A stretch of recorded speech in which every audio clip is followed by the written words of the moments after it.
For part one of this lecture, we're going to talk about proportions as probabilities. So I want to start with this idea of measures of association. We often want to see how two variables are related. And so for this week, we're going to think about two binary categorical variables. This kind of association that we're really building up to, this idea of relative risk, is based on probabilities. So in order to understand relative risk, a basic measure of association, we have two categorical variables that are binary. We really need to understand the basics of probabilities. Probabilities are really a way of expressing findings in terms of more or less likely. So you might say, well, people are more likely to smoke cigarettes if they are less educated, for example. We see this kind of language used a lot in research. This is built on the basics of probability. So let's begin with this example of health insurance. Suppose you're an epidemiologist and you want to know why some people don't have health insurance in the United States. So you gather some data. A very popular data set for many sociologists, economists, and public health researchers is the American Community Survey. It's this ongoing survey conducted by the US government. It's a really great data set, and it has a huge sample size. And you might gather this data, and you might say, well, in general, how likely is it that Americans are uninsured? How likely is it that people living in the United States do not have health insurance? Well, this is the data set.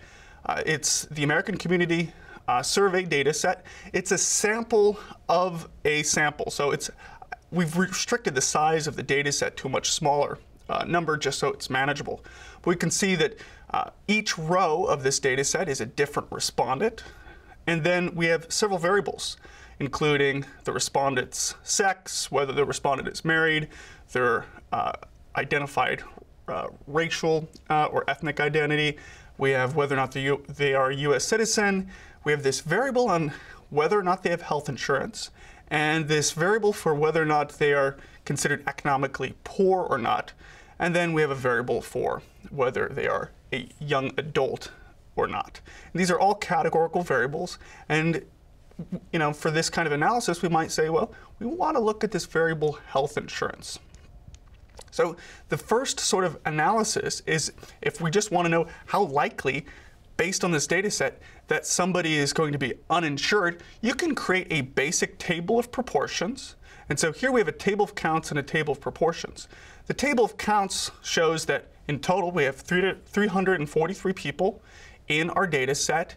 40 people do not have health insurance. 303 people do have health insurance. And if we just divide by the total sample size, 40 divided by 343 is 0.12. And then 303 divided by 343 is 0.88. And then 343 divided by 343 is 1. So that's the sort of total proportion. And you can see here that the proportion of Americans without health insurance is 0.12. So roughly 12% of Americans, based on this sample of data, do not have health insurance. Now this proportion we might want to treat as a probability.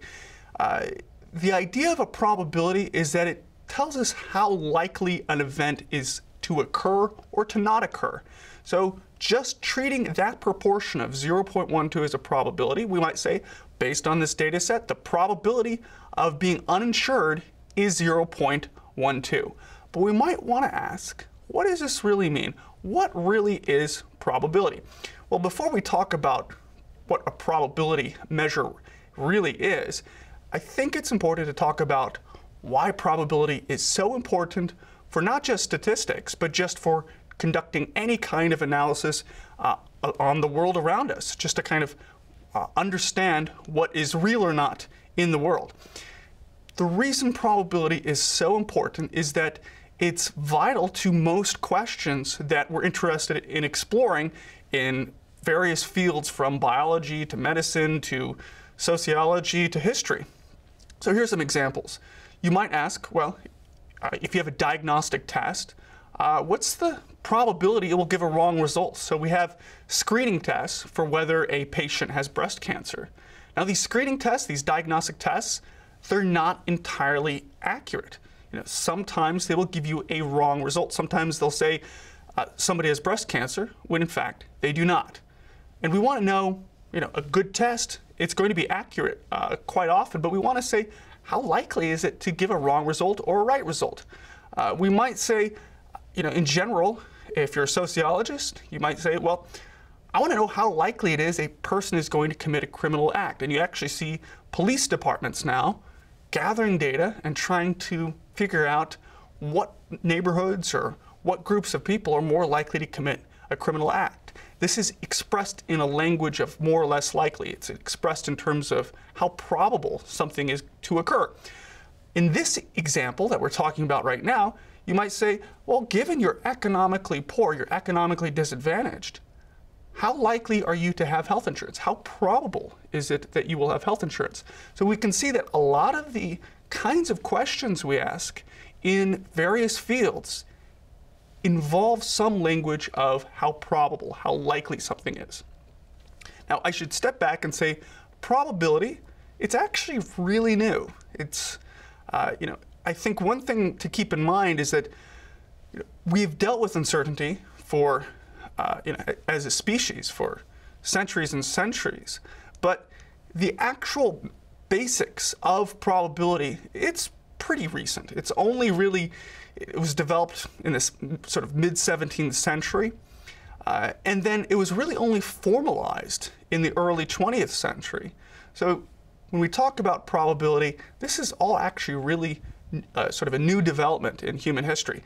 The other point is that, and this is related to the idea it's a new invention, probability is often counterintuitive for most people. And I think this is where some people get tripped up, because probability starts out very easy, but it can be subtle in a way, and it can be deceptive in a way, because a lot of people think, well, it starts out easy, but actually it can be quite difficult, and people, very smart people, often mix up probabilities. They get analyses wrong because they're not thinking about probabilities in a logical or correct way.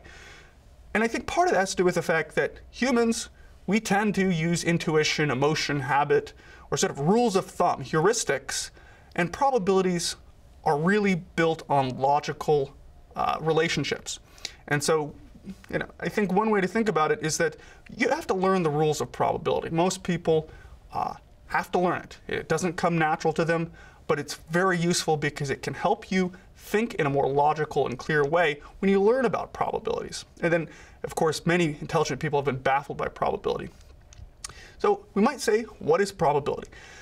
Well, probability is simply a measure of uncertainty. It tells us how likely or how probable an event is to occur. Now, we can calculate the probability of just about any kind of event. When we talk about an event, it's just some observation of some experiment. It's some outcome that we observe in the world around us. So we have lots of different kinds of events. And these events we can assign probability values to. So I think when you first learn probability in high school or in elementary school, we talk about an event in terms of getting ahead when we flip a coin. So that process of obtaining a head on a coin when we flip it, that is an event. But we can think of lots of different kinds of events.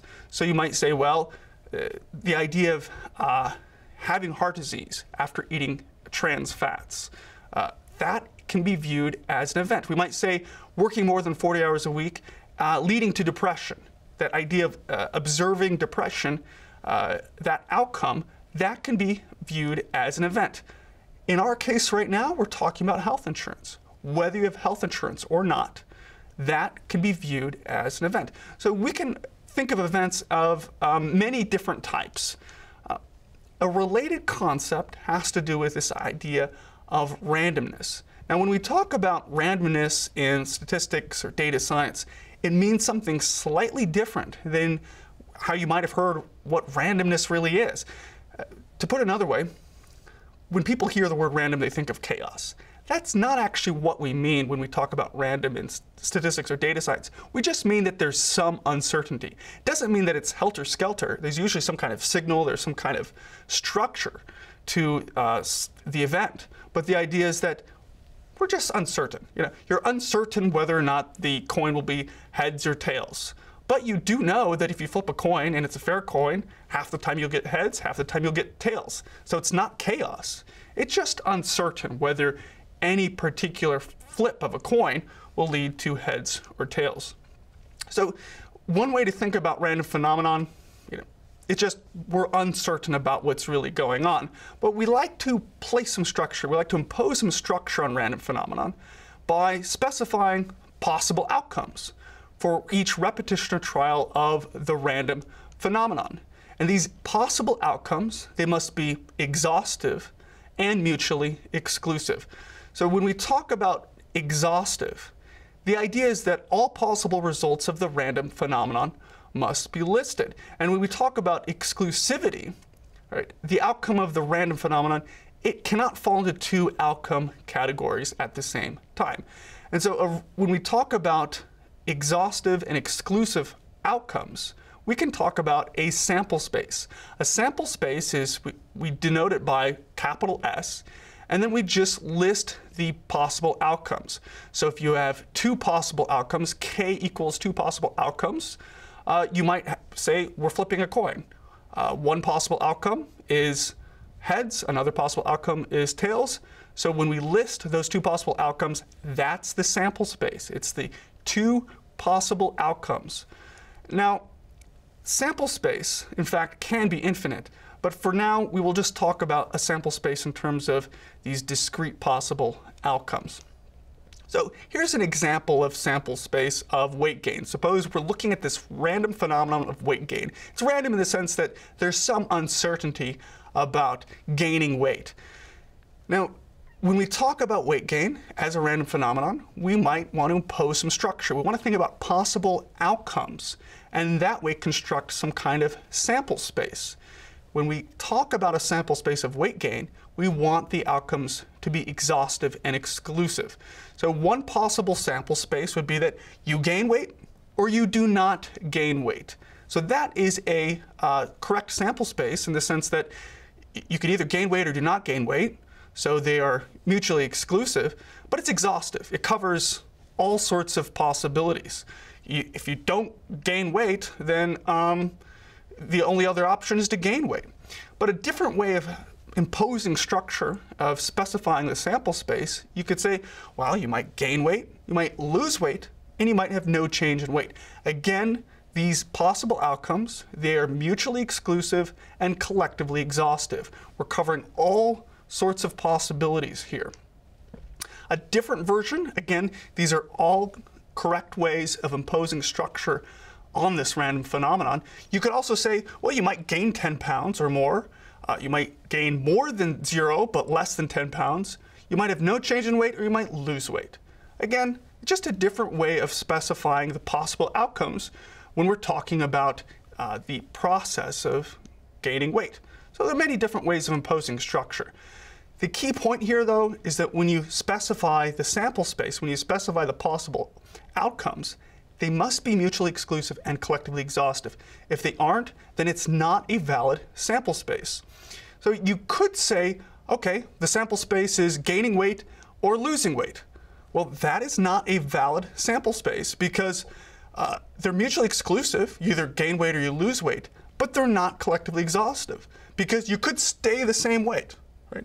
Another sort of sample space you might come up with would be that you don't have any change in weight, you lose weight, you gain up to 50 pounds, or you gain more than 10 pounds. The problem is that even though these are exhaustive, it's covering the entire set of possible outcomes, they're not mutually exclusive. The idea is that if you gain weight and you don't gain weight, they're mutually exclusive and collectively exhaustive outcomes. So that's a valid sample space. So you have to be careful when you're specifying the possible outcomes. So once we're at this process, we've imposed structure on some random phenomenon. We've said, here are the possible outcomes, and these possible outcomes, they're exclusive and collectively exhaustive. At that point, you assign probability values to each of these events, these possible outcomes. Now, when we talk about some event, we use this language of probability. We say, if you have an event A where an event might be flipping heads, you'd say, well, the probability of that event is probability of A, or sometimes you'll see it as PA. That's just saying that's that value. That's the probability of that particular event A. Again, all we're saying is that that's just the chance that this particular event will occur. And a probability would range from 0 to 1. A probability of 0 has no chance of occurring, and a probability of 1 means that that event has an absolute chance of occurring. It's absolutely certain. So probabilities range between 0 and 1 inclusive. Now when we talk about probabilities, especially when we're talking about data sets, we can think about probability in terms of the observed frequency of an event in a set of data. This is a little bit different than the way you might have thought about probabilities in high school or elementary school when we're talking about games like flipping a coin or throwing a die. When we have a data set, it's often useful to look at the data and say, well, the observed frequency of an event, okay, this is really the basis of probabilities. So you can view each observational unit of interest as a trial. So each row of a data set, it's a different trial, it's a different repetition. And so when we talk about a data set, you can view the probability of an event in terms of the number of trials in which that event occurs divided by the total number of trials. To put it another way, you can think about the number of people in which they have that particular condition divided by the total number of people in your sample or population. So that'll be a little bit clearer when we go through the health insurance example. But the point now is that when we calculate this probability based on a data set, we get this value, which is a proportion between 0 and 1. And so 1, we have a certain event. So certain events, just to keep in mind, they're really quite rare. Okay? It's like the old saying, nothing is certain in life except death and taxes. So a certain event, probability of 1, you're not going to see that often. An even chance is 0.5, so that event is equally likely to occur and to not occur. And then when you have a probability of 0, it means that that event, it's impossible. It doesn't occur. So you can view a probability as ranging between, it's less often than not, so if it's below 0.5, it's less often than not. If it's above 0.5, it occurs more often than not. So you can see probability as quantifying how certain we are of some event occurring or happening or existing. Now when we talk about probability, we express in terms of 0 to 1 inclusive. A slightly different notation is in terms of odds. So odds, it's simply the ratio of the number of outcomes in which an event occurs versus the number of outcomes in which an event does not occur. So the probability of flipping a fair coin and having that coin land heads up, that's 1/2, that's 0.5. But when we talk about odds, the odds of a fair coin landing heads up, it's 1 to 1, because you might get 1 heads to 1 tails. So it's 1 to 1. It's a similar sort of approach as probability. It means the same thing.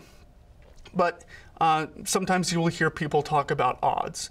If you take more stats courses, odds are very important, especially in various fields like biology and medicine, where we might talk about odds ratios. But for now, just keep in mind, if you hear the word odds, it's just a slightly different way of quantifying how certain or uncertain we are of some event actually happening or occurring. Now, when we talk about the basic rules of probability, we can talk about 3 rules of probability. The first rule of probability is that that number, that value, must be between 0 and 1 inclusive. So we've already seen this. But just to formally put it into place, you cannot have a probability of an event above 1 or below 0. You can't have negative probabilities. And so if you get a probability of negative 0.5, you know something is wrong. The second rule of probability is simply that the probabilities of all the outcomes in some sample space, if you add up all those probabilities, it must equal 1. So we denote the sample space as S. So the probability of the sample space must equal 1. And I think that, that makes sense because that's a valid sample space. The outcomes must be collectively exhaustive and mutually exclusive. So when you add up all those probabilities in some sample space, that must equal 1. To give an example, if you flip a coin, you have a fair coin, you have a probability of 0.5 of getting heads and a probability of 0.5 of getting a tails.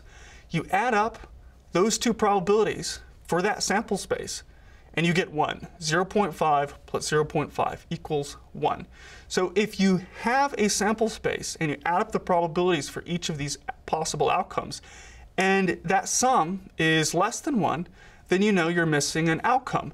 If that sum is greater than 1, then you know you're violating this principle of mutual exclusion, because in essence you're saying two possible outcomes can happen at once. So one way of checking that your sample space is valid is to simply add up the probabilities for each possible outcome in your sample space, and that must equal 1. Now if you're working with a data set, there might be some rounding error, so I wouldn't worry too much about it, but the basic idea is that you want that sample space to equal 1. The third rule of probability is known as the complement rule. The complement rule simply says that if you know the probability of some event, then 1 minus the probability of that event will tell you the probability of that event not occurring. It'll give you the complement of that probability. Now when we talk about the probability of some event not occurring, we denote that with usually a line over that event or a little hash mark. It means the same thing. One thing to keep in mind is that that line over that event, it is not the mean of A, it is not the mean of some event, it simply is a notation for telling us that that is the probability of that event not occurring, right? So one thing to keep in mind when we talk about basic probabilities is that it's often useful to visualize them in terms of Venn diagrams. Now, when we talk about Venn diagrams, if you understand Venn diagrams, then you will understand this joke. But we can think of the world as consisting of those who can read Venn diagrams and those who can't read Venn diagrams. Now you might say, well, what is this? What is a Venn diagram? Well, a Venn diagram is simply a way of partitioning out the sample space. So here are the 3 basic rules expressed in terms of a Venn diagram. That circle gives us the probability of some event A. And then that probability of that event A, that probability must lie between 0 and 1 inclusive. And then that region outside that circle, that will give us the complement. That's the probability of not A.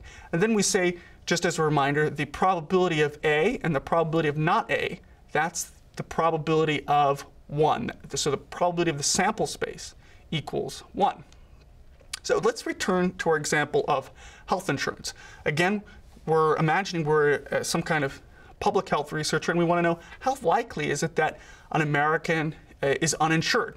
And so we collect this data set, and then we create this table of proportions. And we find, well, 0.12, that's the proportion of people who do not have health insurance. Now, we can view this as a probability. The 2 possible outcomes of our sample space are that you don't have health insurance or you do have health insurance. So we can view the sample space as no and yes. And these outcomes, they are collectively exhaustive, so you cover all sorts of options, and they're mutually exclusive. Okay. For the purposes of this example, we're not saying that you can't have health insurance and not have health insurance at the same time. You either do or you don't. So we can view this as a set of possible outcomes, and we have probabilities. The probabilities attached to each one of these possible outcomes. So the sample space is given by no and yes, and then the probabilities are derived from that table of proportions.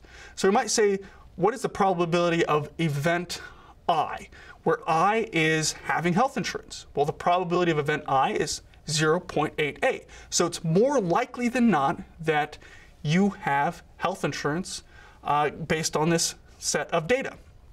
Now let's talk about the complement, which is a probability of not I. The probability of not having health insurance is 1 minus 0.88, which is 0.12. Now both of these we can conceive of as probabilities. They lie between 0 and 1 inclusive. And you can, in essence, say, well, okay, the probability of not having health insurance, it's less often than not. So it's, it's not likely that that event is to occur. But we can also say that if, the probability of having health insurance is relatively high, 0.88. So based on this sample of data, we can make some conclusions about how likely it is that Americans are to have health insurance. So we might say, well, the probability of having health insurance is 0.88, and the probability of not having health insurance is 0.12. And with that, we've really started our discussion about taking a set of data and expressing this data in terms of probabilities, how likely something is to occur or not.